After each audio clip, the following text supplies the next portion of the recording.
I would very simply start off by asking you, first of all, what's important for you? What gets you out of bed in the morning? And how has this been affected by the current situation?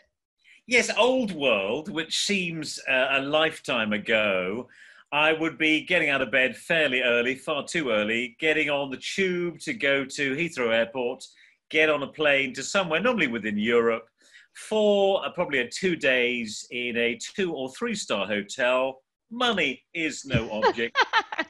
Going into a commercial classroom or a hotel or something, and we'll be doing interculture, we'll be doing negotiation, we'll be doing soft skills or something with 20 nice corporate executives who probably in their 20s, 30s, maybe 40s. And it was fantastic. And I'd come back again and I would think that was normal. And I'd have the scarcity when I didn't have enough flights or books. I'd get all sulky and say, I haven't got enough business. Or I'd be a victim the other way around and say, oh, I'm exhausted. It's end-to-end airports. Oh, when's this workload ever going to... So I was a whinger, and now I'm full of nostalgia. Yeah. I miss it all. Yeah, well, this is one of the things, I guess, a lot of people who are working in the intercultural field are missing is traveling. Yeah. So have you adjusted well? Would you say you've adjusted well to life at home? I tell you what, I've been helped by a little cabal here, but let me just sort of finish on that as well. I do feel massively grateful. I had a plan with my boys. So I used to take my boys to European capital cities, so Lisbon and where did we go? Berlin and Vienna and all sorts of places. Rome. Never go to Rome in August. Top tip. Now you can't. There's a reason for that. Can't. Yeah. Far too hot. You have to go from fountain to fountain and hope you don't faint in between. So I'm now relying on my memory and sharing stories with my children of that. So we're into complete nostalgia. No, but we've got my lad who's been here, another of my many children. Boris Johnson hasn't got a monopoly on that.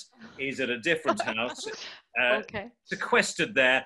But we found a sort of, he's 22, we found a little dynamic from the past. So that's keeping us fairly busy. Okay. So we're adjusted. You're adjusted. So how would you describe the situation now, and where exactly are you? Maybe you could tell us where exactly you're situated. I turn into a reporter from the front line in southwest London. I mentioned southwest London. I'm about a mile away from one of the very biggest hospitals, and the guy on the TV every night used to be the professor at that hospital, and one of my children was born there. They've saved my life once. They've saved my other son's life once there. So it's quite important for us. So we now know that St. George's Tooting exists because we get an ambulance blasting up the road every 10 minutes for 24 hours a day with blue lights on. Oh, yeah. So it's fairly real. It's fairly real. We've had ambulances. Today there was an ambulance in the street here. So that is very real. What is going on? It's a very multicultural area I'm in. So a lot of people, it's literally called Little India. There's a shop called Little India. So we have Pakistan, Bangladesh and India represented here. I have to say those folks were a little suspicious about the whole gig of coronavirus. So there was a bit of a conspiracy theory going on in the first week. I remember a Sikh woman in a health food shop, really nice. We have great chat. She's fairly intense in terms of educating people about philosophy. I said, Matthew, why do you think we've got this corona thing? So I mentioned it lightly. It's the only way we could get English men to wash their hands. She found that not just funny, but she found that a fairly acceptable answer. So now we're sort of all in this together. It's fairly crazy. It is fairly crazy. And we're sort of redesigning our lives. So we're in a terrace. So we are, in that very British thing, we're listening and we're occasionally connecting, but we're not really connecting with our garden party neighbours and doing stuff. So that's just to paint a little brief picture of the deal here. You mentioned that the former professor from the local hospital is typically on the news. So, how are you watching the news regularly? How are you getting your information? How would you say that's changed over the past couple of weeks, or has it changed? Ethna, you know that I'm not a cynic. That's British doublespeak for what I'm about to say next. If you haven't had your supper yet, be careful.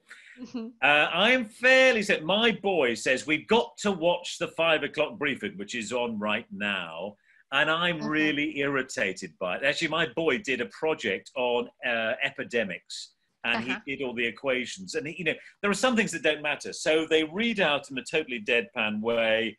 These are the number of tests, irrelevant. These are the number of tests, positive, irrelevant. These are the number of tests, negative. And then we have a partial death count, which is very real, but it's partial. It's only in hospitals. It's not in the community. It's not at home. It's not in old people's homes, which of course is maybe, I don't know, 40% of it or something. And so you can't really believe it. And it's not about the numbers. It's about the graphs. And then like Germany is a fraction of the UK, and the UK is this. And so we're not getting the analysis we need. So I find it really frustrating. When our esteemed leader, Boris Johnson, was in hospital, it was like a headmaster's report. One of our pupils is ill today, and I could hardly watch it.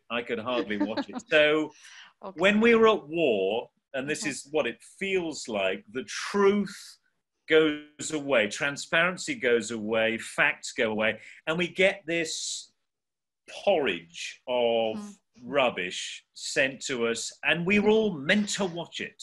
So I don't mind the rules. I don't mind the stay alive, stay at home, save nurses stuff coming at me. I don't mind social distancing, isolation. I do that mostly myself. I am a hoarder. I'm a middle-aged man. I don't think I've ever had less than 20 toilet rolls in the house. I get nervous, but I get really annoyed with this nonsense that we get fed. Give us some facts. There aren't many. Give us those and we'll work it out from there, or shut up. So that is really annoying. And then, of course, nobody knows. Nobody knows. And of course, they don't want to admit it. And then politically, we've had a horrific 4 years with Brexit and the rest of it. So we've just had a new opposition leader, and he hasn't got a backbone. It has been surgically removed. So he's basically saying, anything you like, Boris. So for me, do I want to watch it? No. Do I want to watch the digest and see what the deal is? Yes. But I tell you what, my boy has probably got more analysis than they've got, and he talks about it's the gradient of these things, which is the key factor. That's the. And then there's lots of rumours. You and I talked about the EU gossip, but there's loads of fake rumours here. There's loads of fake rumours. I went to collect my boy, my youngest, from university at Liverpool, and there was a fairly strong rumour that there was going to be a lockdown of London that evening. So I literally, it wasn't the biggest of deals.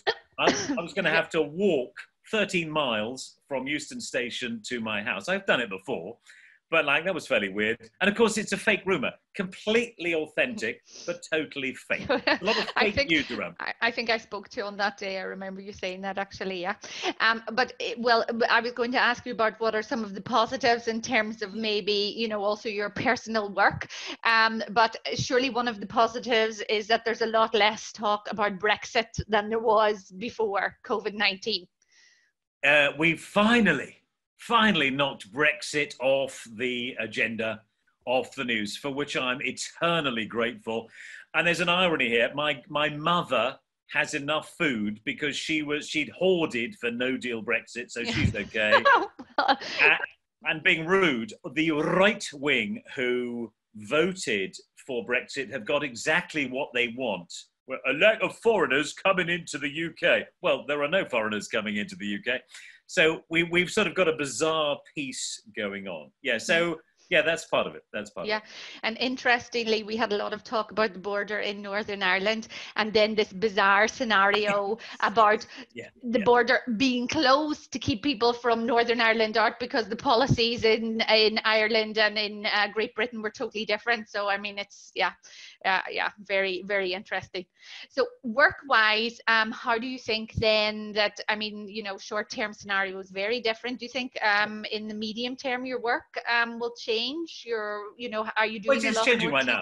Yeah, it's changing right now. I think it's more a question of, will it snap back? So all the foreign travel's gone, all the classroom stuff has gone, bang. That and has kept people very busy. I'm translating lots of my classroom work to virtual and doing that. Yeah. And that's been great fun. So we had, this is my third webinar today. We're doing lots of stuff. So the idea is, commercially, for anybody, an independent interculturalist, it's losing stream A of income this summer. How do you replace it with stream B of income this summer? How do you get a bit of recovery income if things go back to semi-normal, which they may or may not do? And then there's no excuse for not being tooled up for 2021. So I think that's one point. Okay. I've been incredibly busy filming, writing, broadcasting, coaching, and mentoring. And mediation was always offline. It was always online for me, never face-to-face anyway. So that's continued at a pace. So for me, it's Christmas. It's creativity, it's productivity, it's getting as much out as I possibly can. So it's a fairly strange idea. So I'm not suffering. You're not suffering. You know, we have had this discussion in the past, not us, but others, that, you know, something like intercultural communication, it's very interactive. It's something that you can only teach in a face-to-face setting, which is clearly not the case. So how do you see that? I mean, how do you see, what are the specific challenges of teaching that sort of interactive communication-based class online, virtually? And do you see any loss of quality? Yeah, I'd say it's a change in character. And I must tell you, just one of the things, we talked about this before. So we've got a Polish entrepreneur, and we've been doing some stuff occasionally. I go out there and do something face-to-face in a classroom in Poland, or rather a Radisson Blu hotel in Poland. And he normally gives me the business suite. Business was good. All that's closed down, and so he's done some weird and wonderful stuff, which is, say, customer-focused stuff. So how do commercial Polish people have such difficulty with British customers, which they undoubtedly do? And that referred me back to something I did at the Chamber of Commerce for France 2 years ago tomorrow. Which was, why do the French have such difficulties in business with the UK? So we have to be rather careful with country stereotypes. But this application was completely, so that it was a valid stereotype. When you have, they are Polish, it triggers some fairly specific reactions. So there is this sort of block idea in terms of remote communication, which is quite valid. So I feel that's it. But I totally agree with you. We lose a lot in translation when you're in a monocultural group and I'm in the middle of them. There is, over, say, a 2-day period, there is so much more richness and exchange and unofficial stuff and sidebars and personal chats that you really layer up the richness, and it's a totally different experience. So all of that is missing. It's much more formal. And I think we've said before in other forums, but also you get this bizarre semi-anonymity and intimacy and focus with these channels. Right now, there is a real focus on the words and a Q&A format. And there are less distractions. So it's a mixed blessing. And I remember there was one class I used to teach, and it would be me on a telly, and then 50 students or 100 students in Fulda in Germany. Yeah. And they'd be just, hello, Matthew. And they really treated it as if I was in the room. So so in terms of the lecture format, there really wasn't a lot of difference. Okay. And then when you do, sorry, to add, when you do some soft skills like presentation skills, it almost helps to have a virtual setting. Yeah. You can get a ton more done, and it's pre-recorded, and because the best way of feedback for presentation is video. Exactly. And so there's some actual advantages to a remote thing in some circumstances. Okay, I wanted to go back to this idea because when we're talking about intercultural communication, we're always at this group level of analysis. Do you think that the current situation will have a major impact on societies going forward? And if so, what? Or if not, what is your feeling on that? What's happened? We were in uber individualism and consumer-based capitalism. So the global citizen was a tourist on a plane. Yeah. That may be gone forever. That may well change. The price of flights is going to go up. That's going to be quite interesting. So maybe that phase is over and all we've got is nostalgia.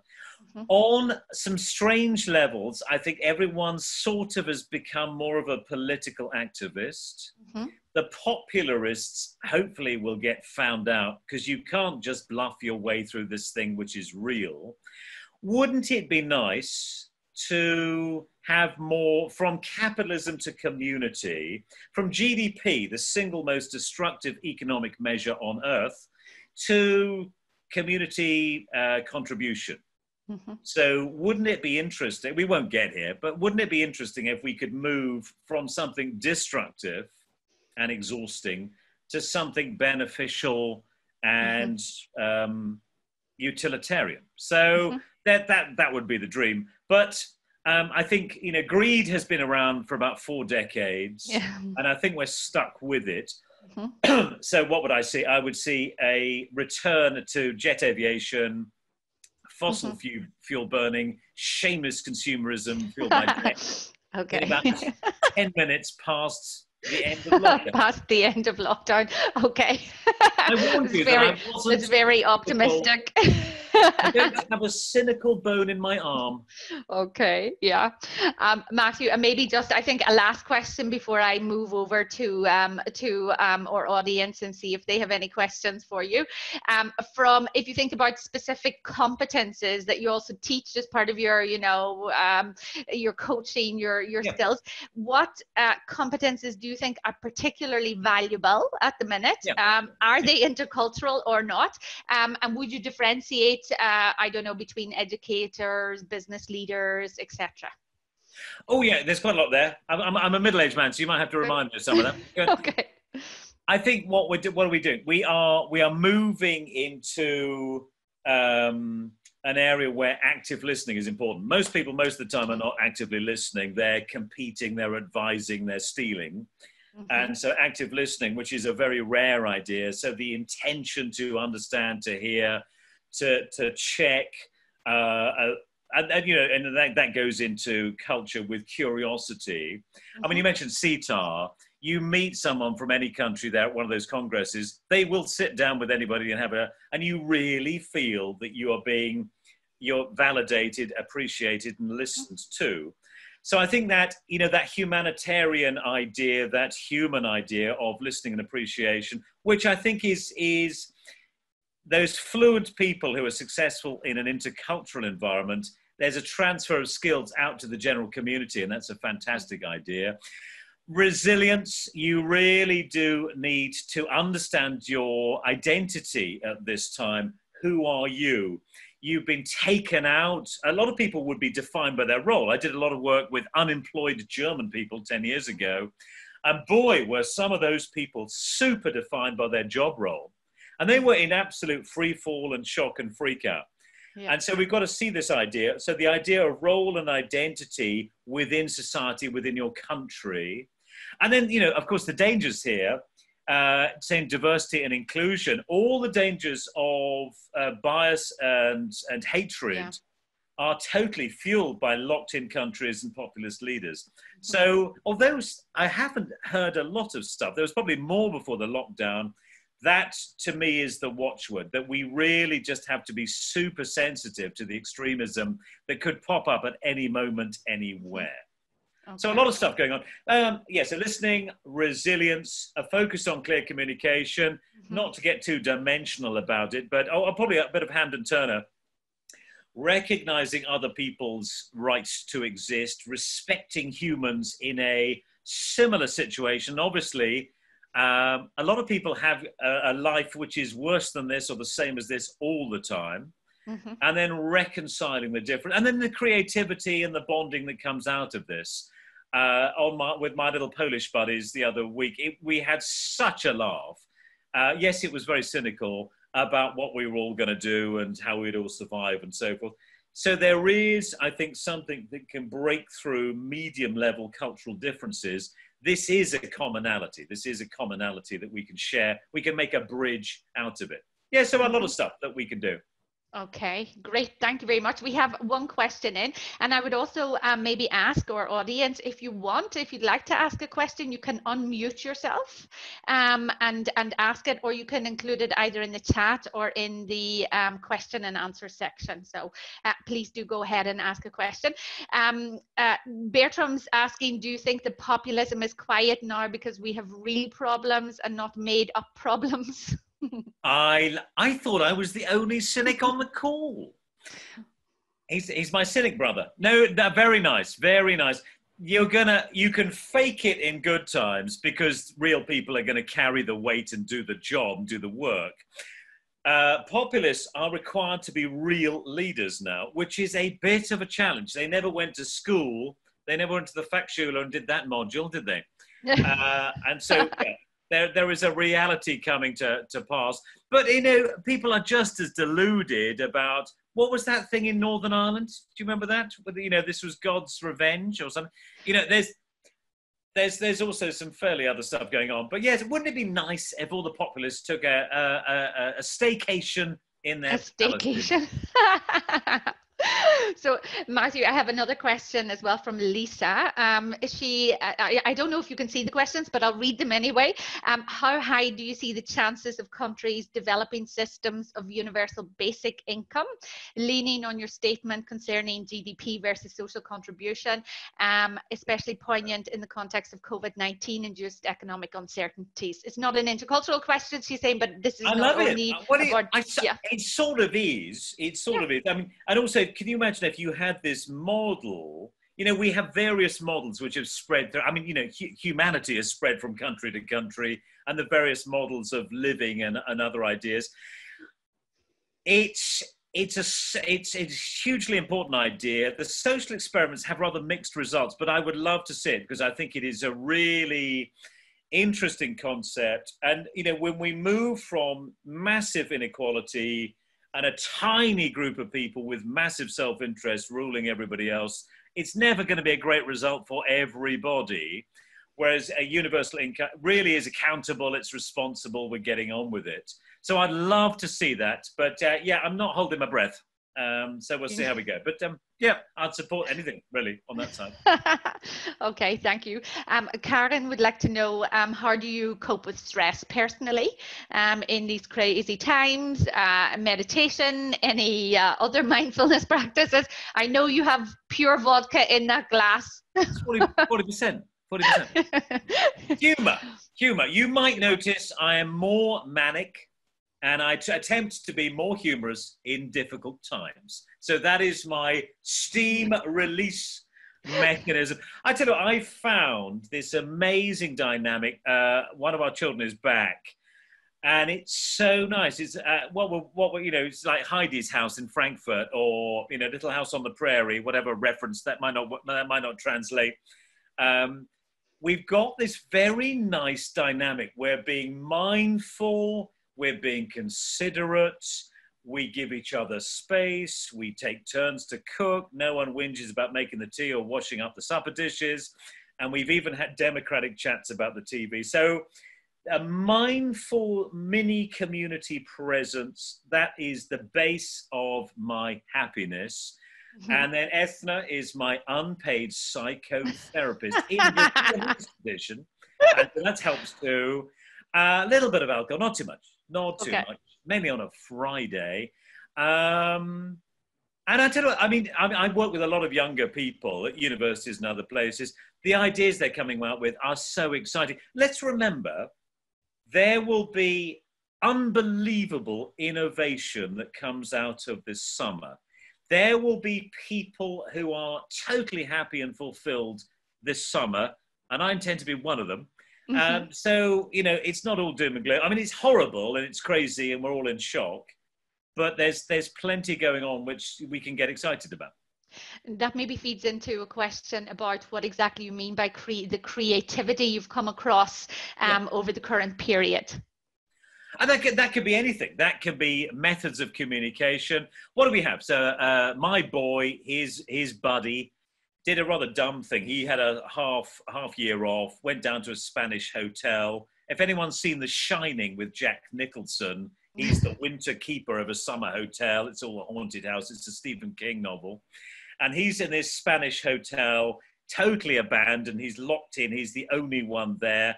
So he's creating pub quizzes for everybody. Takes him about a day. These quizzes are long. It's 2 hours. And he's doing something there.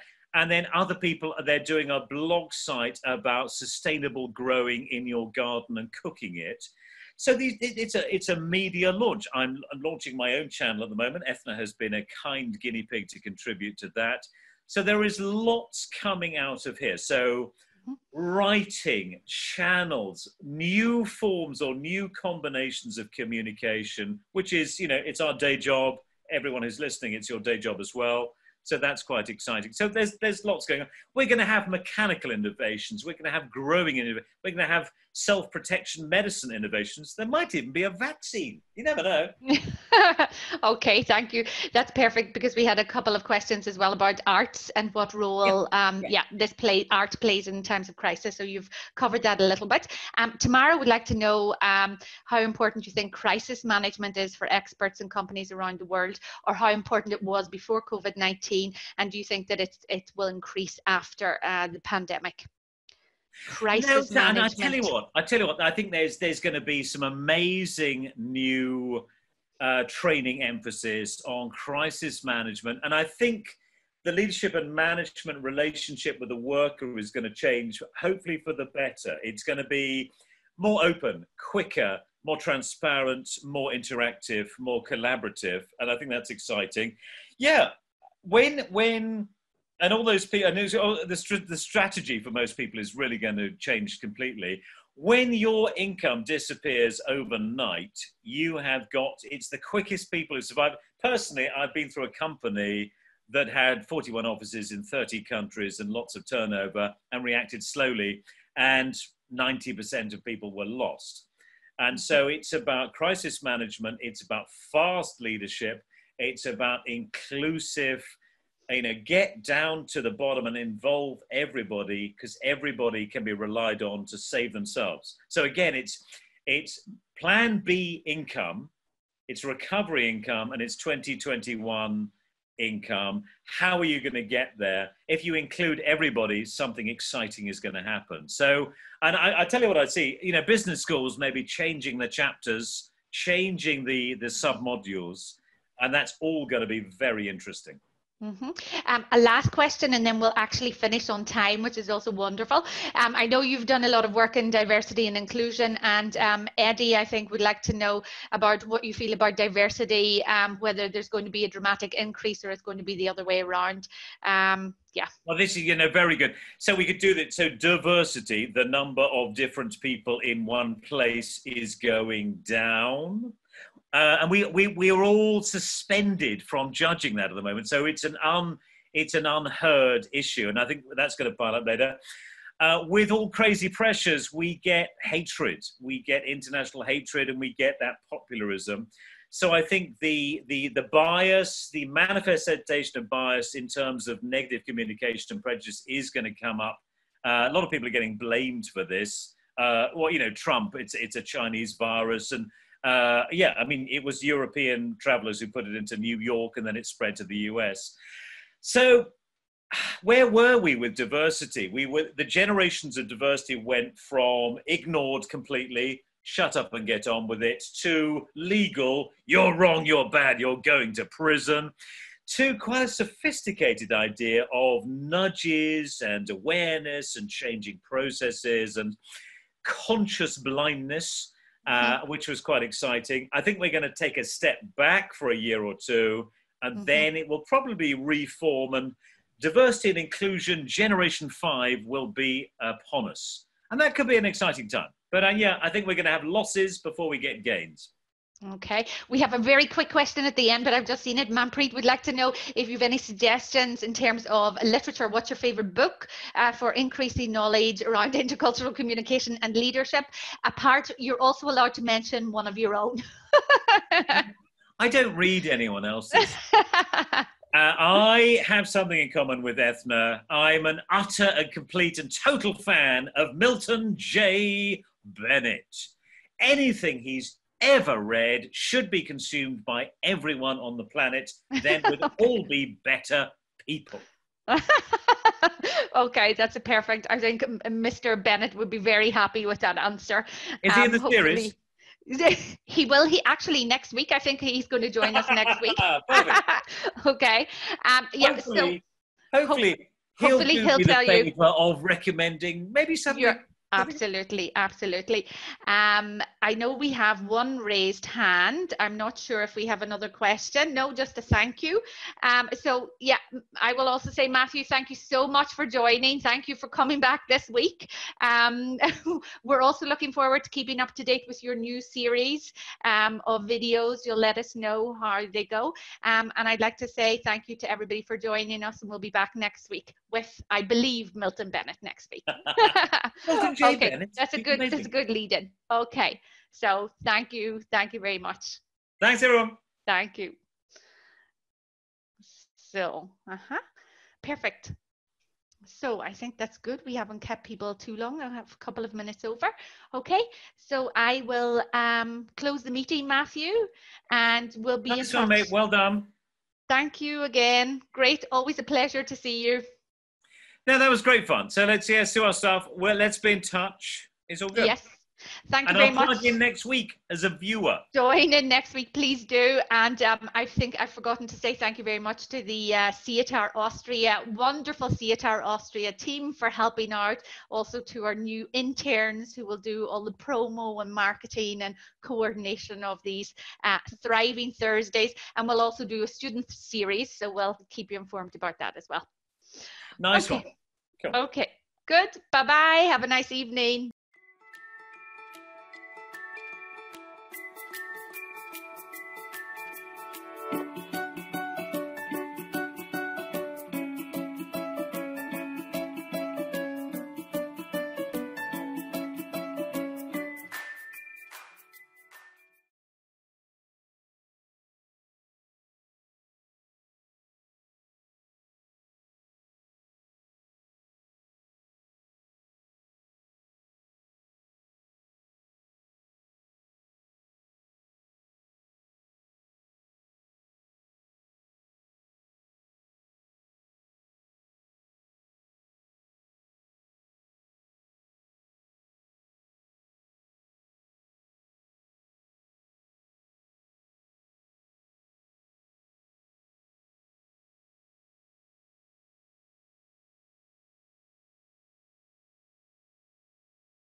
you.